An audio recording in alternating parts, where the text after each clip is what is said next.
Ito guys, usapang update na naman tayo ngayong October 21, 2024. At guys, ito naman ang i-feature ko sa inyo, yung price update naman ni Samsung. Ito guys, sa mga nagre-request ng latest update po ni Samsung ngayong October 21, 2024. Ito guys, ibibigay na natin sa inyo yung pinaka-latest update po natin.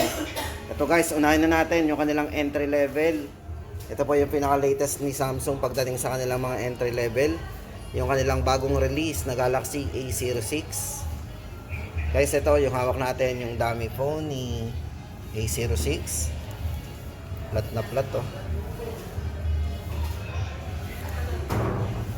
Yan. Guys, ito, bali ito yung may dalawang variants. Para po sa dalawang variants ng Galaxy A06. Para po sa kanyang 4GB RAM 64, 5,790 po ang presyo nito. Then yung kanyang 4GB RAM 128 naman po ay 6,790. Guys, ito para sa kanyang specs and parameters, ito ay naka 6.7 yung size ng screen niya. So meron siyang large display na 6.7. Then sa main camera po meron siyang 50 megapixel. Litong camera po nito, yung design nito. Then maganda dito guys, naka fast charging na po to. Ito ay naka 25 watts super fast charging na. At syempre for security, meron na rin siyang side mounted fingerprint. Ito.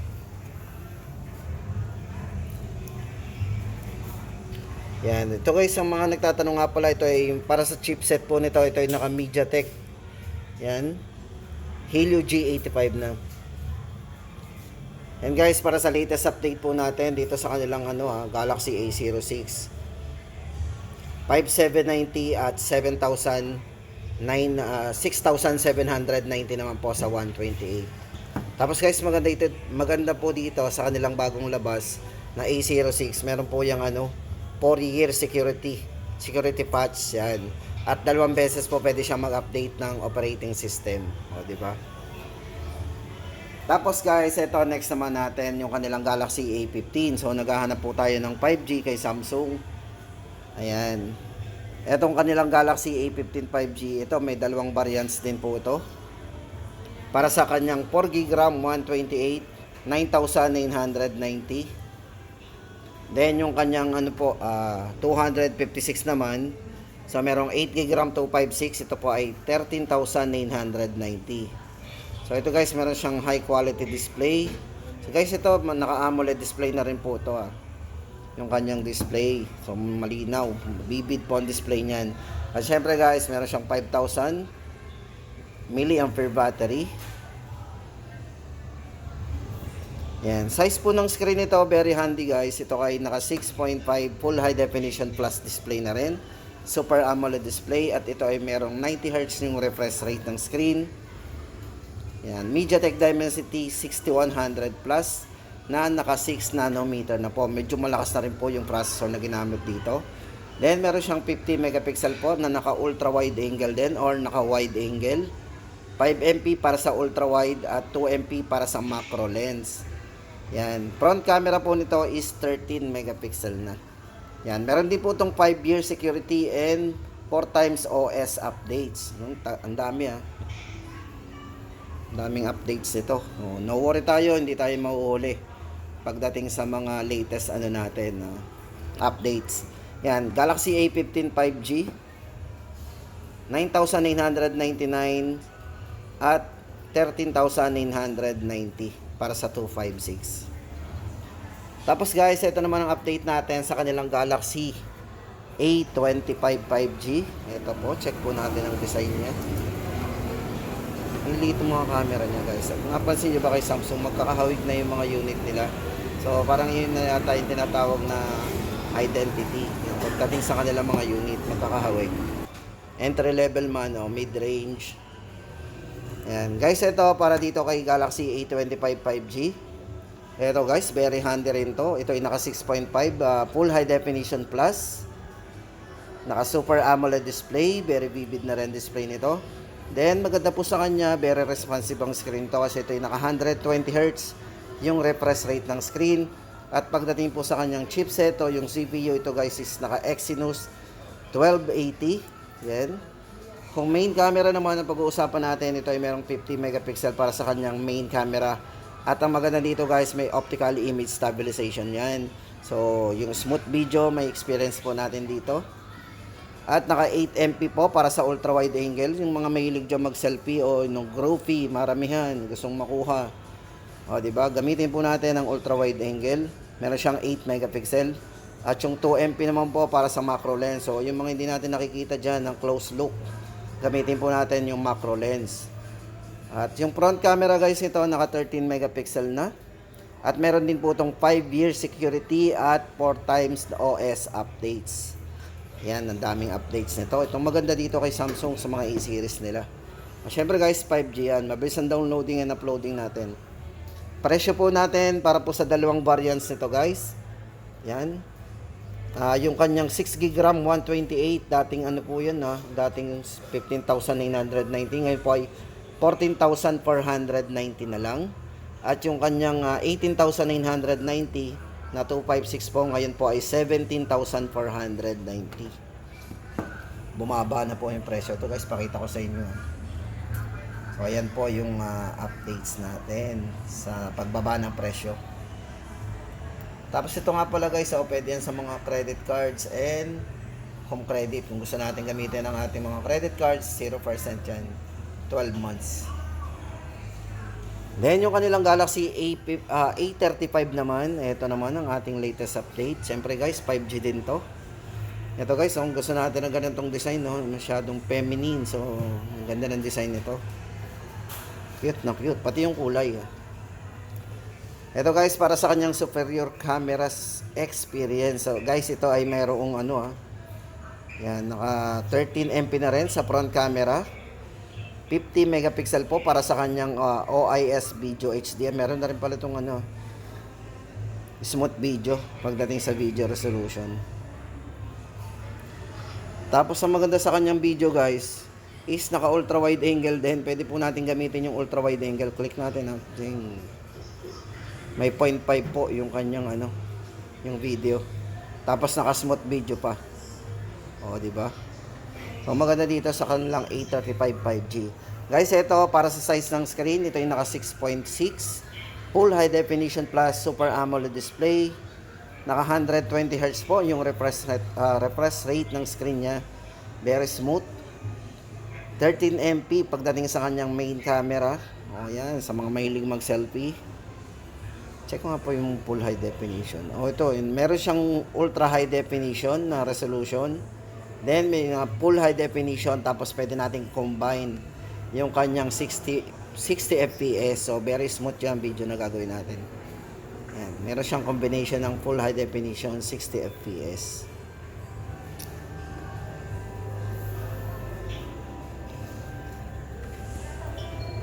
Yan guys, at syempre meron din tong secure by Samsung Knox Bolt. O di ba? Secure na secure ang phone natin.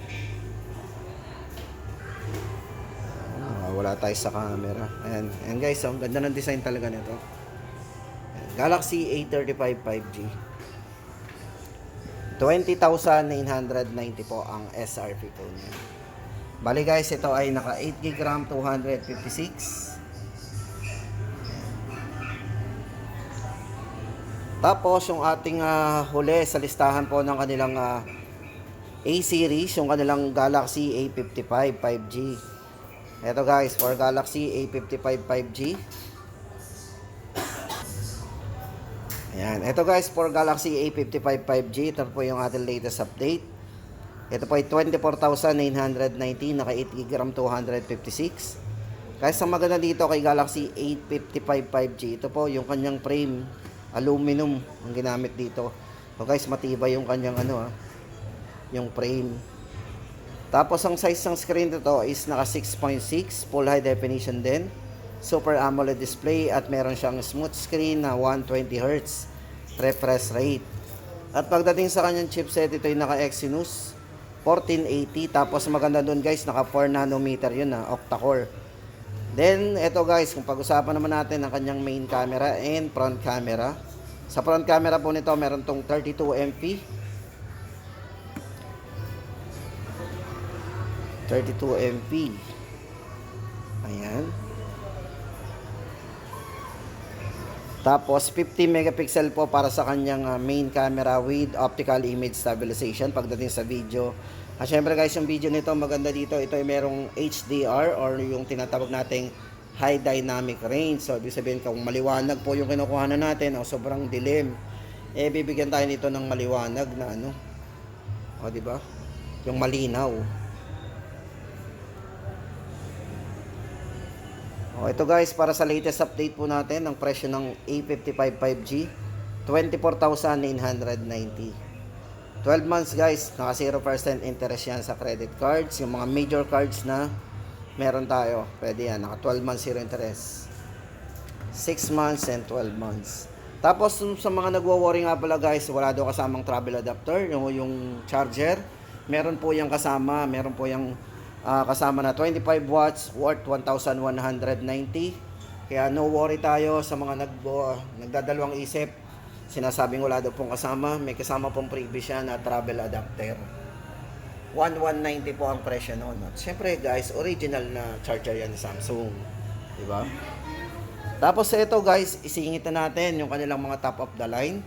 Ito nga lang, may papakita ko sa inyo yung kanilang mga dummy phone. Ito guys, unahin na natin ang kanilang Galaxy S24 Plus. Design na lang po, may papakita ko sa inyo. Hindi natin may experience yung live unit. Ito guys, for Galaxy S24 Plus, ito po ay merong size ng screen, naka 6.7 inches. Display.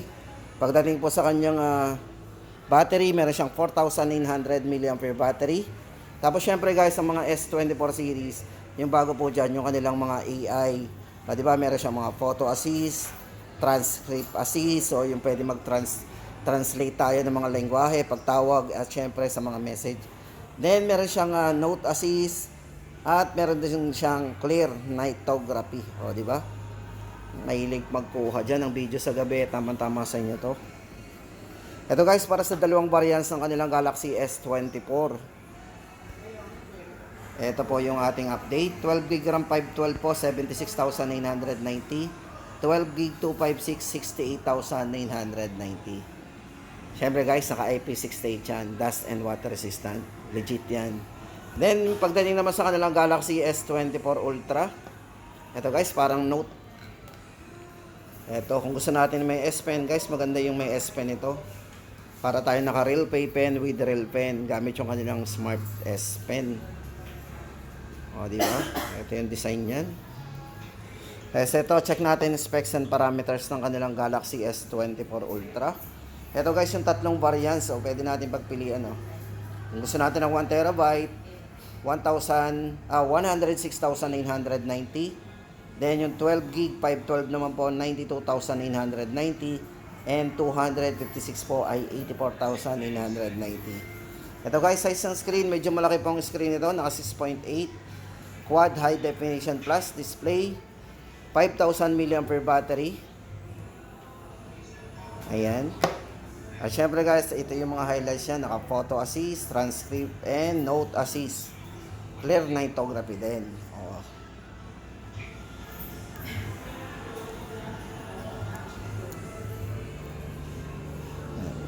S24 Ultra.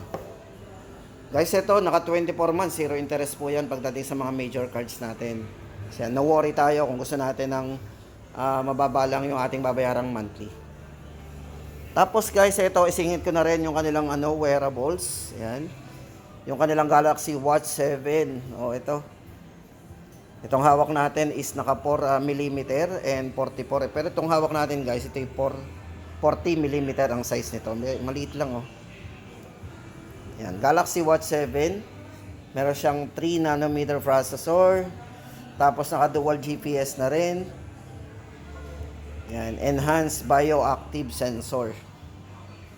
Yan po yung mga specs nito. Guys, ito para sa presyo po ng kanilang Galaxy Watch 7. Ito po yung dalawa para po sa 2mm. Ito 44mm po, 18,990. 40mm po, 16,990. Size po ng screen ito guys, check natin. 147 po at 1.31 po sa 40mm. Up to 30 hours po. Diba? kapag buhay yan. Tapos yan, 40 hours naman AOD off. At syempre ito ay naka IP68 na rin para sa dust and water resistant. So lahat guys ng ating mga ano dito, monitoring, health monitoring, itama-tama ito sa inyo.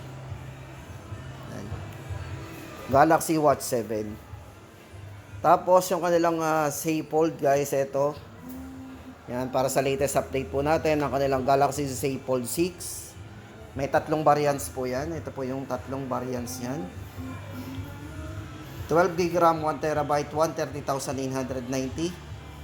113,000 naman, 990 sa 12GB RAM, 512. At yung ano lang, 12GB RAM, 256 po, 105,990. Guys, ito, pagdating sa kanyang specs and parameters, ito, sa main po, ng screen niya is naka 7.6 Quad XGA Dynamic AMOLED. 2 times po yung pagiging AMOLED display nito guys. Then yung cover screen naman ito naka 6.3 High Definition Plus. Dynamic din, AMOLED 2 times din. Ang battery po nito 4,400 mAh battery. At pagdating po sa chipset, ito yung Qualcomm Snapdragon 8 Generation 3 na po. Main camera guys, ito naka 50 megapixel para sa wide angle. 10 megapixel po para sa kanyang telephoto and 12 MP para sa ultra wide. Front camera 10 megapixel. Guys, ito po yan kay Galaxy Safe Fold 6. Slim and light po. Thickness, ito po ang pinaka-thickness po nito is 5.6 mm. At napakagaan din guys nito. Medyo magaan kahit medyo malaki pong ano nito, screen. Ito po ay 239 gram. Yan.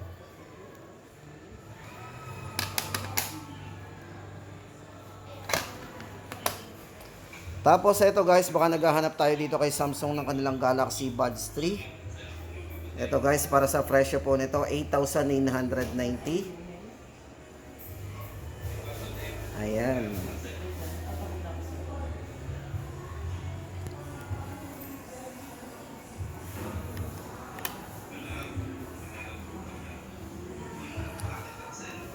Tapos yung kanilang Galaxy Safe Flip naman, ito, lipat tayo sa Galaxy Safe Flip. Ito guys, very, ganda naman ang design nito, ang gandang hawakan. Parang wala tayong hawak na cellphone guys, pag nakatalikod. Very handy. Guys, maganda dito sa kanilang Galaxy Safe Flip 6. Pwede na po tayo ditong call and text. Pwede na po dito tayo mag-reply, mag-camera doon sa kanilang cover screen. Kasi medyo malaki ng screen ito. Tsaka may mga back na rin po yan. Hindi na po natin kailangan buksan kung tinatamad tayo mag-open. O, diba? Dito na tayo mag-text. Ito guys, para sa kanyang cover screen, size ng screen niya is naka 3.4. Super AMOLED na rin. Sa camera po nito ay merong 50 megapixel po. Sa kanyang rear camera and 12 MP naman po para sa front camera niya is 10 MP. Then storage po nito, yung dalawang variants po nito, 256 and 512 GB. Then sa playback po ng video nito guys, ito ay merong up to 23 hours video playback po sa battery niya. Then ito naman po yung mga presyo guys ng ating variants. 256 po natin 70,990 and 12 GB 512 naman po ay 78,990. O ayan guys, pwede po yan sa home credit, Skyro, financing, and sa mga credit cards po, pwede. Tapos guys, ito, baka naghahanap pa rin po kayo ng Galaxy S24 FE. Ito pala, bagong labas pala to guys. Oh, di ba? Kala ko, ito yung S23. Ito pala yung bagong labas po ni Samsung na Pan Edition po, na S24 FE. Yan, parang wala pong presyo guys dito ah. Comment na lang po natin guys sa mga nakakaalam ng presyo. Wala po tayong presyo dito. Ayan, S24 FE. Ito, pero bigay ko na rin po kayo ng specs and parameters niya. Ito, display po niya, naka 6.7 Full High Definition Plus. Camera po, 50 MP, 12 and 8 MP po. Then, yung storage po na variant niya is 256 and 512 GB. Pero may nakalagay po dito, yung 512 po ay available lang sa mga online store po ng Samsung. O, di ba? Galaxy S24 FE. Check po natin yung design.